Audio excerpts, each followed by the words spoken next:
So basically the affirmative side is saying that they need to change the rules during the NFL games and stuff like that. We're going to say there's no relevance to changing the rules. Everything's perfectly fine. People should be able to do what they want and when they want and stuff like that.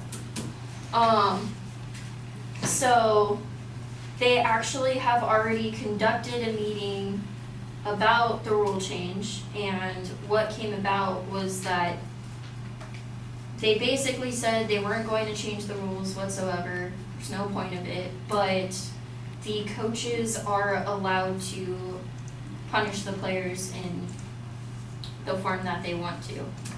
So there is that, but if it's in the coach's hands and stuff like that, then it could bring up an issue of players wanting to change teams and everything else. So that right there just, it doesn't make any sense. So it's might as well keep it together.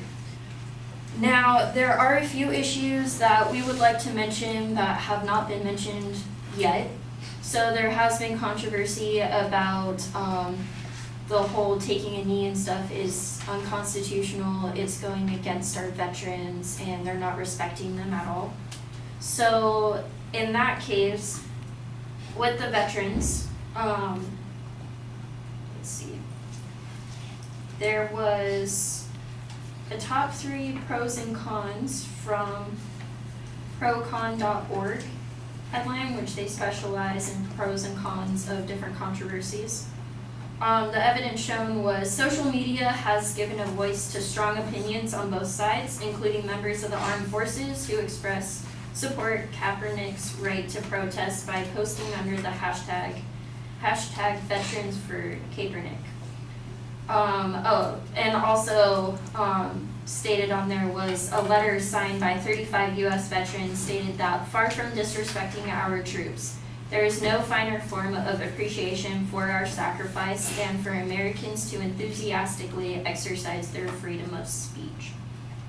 So one of the things that come up with that and stuff is that some veterans feel like only specific people are giving them a voice and stuff like that, and they don't appreciate that at all, because there's actually quite a few veterans that agree with what Kaepernick did.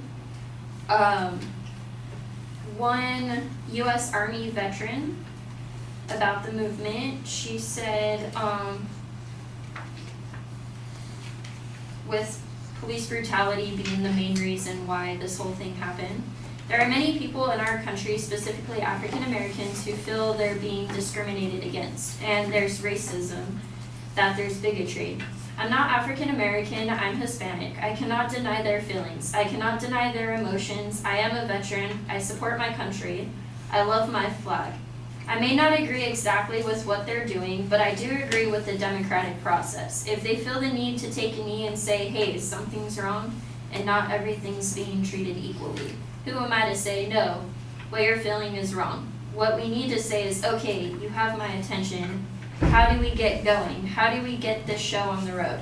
I think that celebrities and political figures have that forum that the average person does not have.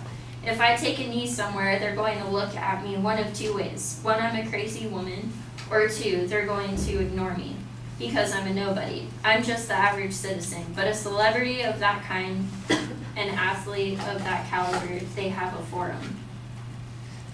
Which, going based off of that,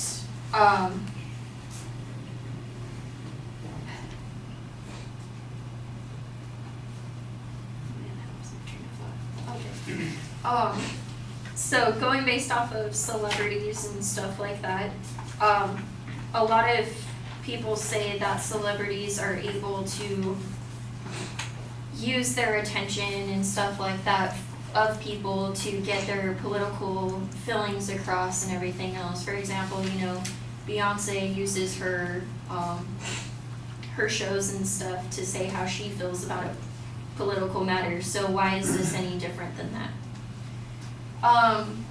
So I would also like to touch base on why they're doing it because a lot of them are saying that it is against veterans, it is unconstitutional, it's unpatriotic and stuff like that. So, for example, Terrell Suggs, which is part of the Baltimore Ravens, he said, "Personally, I think the comments made about my brothers who decided to protest and kneel is kind of what made us no longer be silent. We stand with our brothers. They have the right to protest. We knelt with them today. Nonviolent protest is as American as it gets. We knelt with them today and let them know we are a unified front. There is no dividing us." Let's see.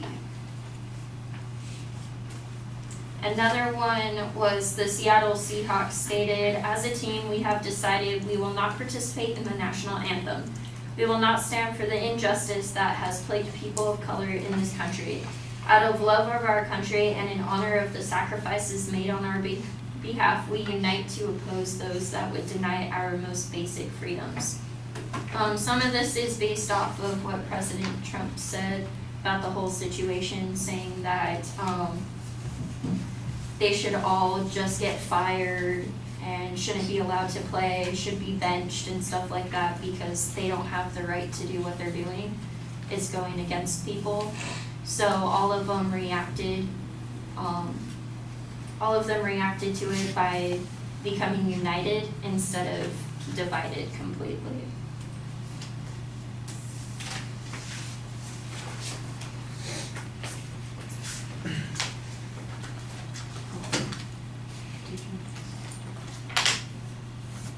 It's the name different puddle now, right?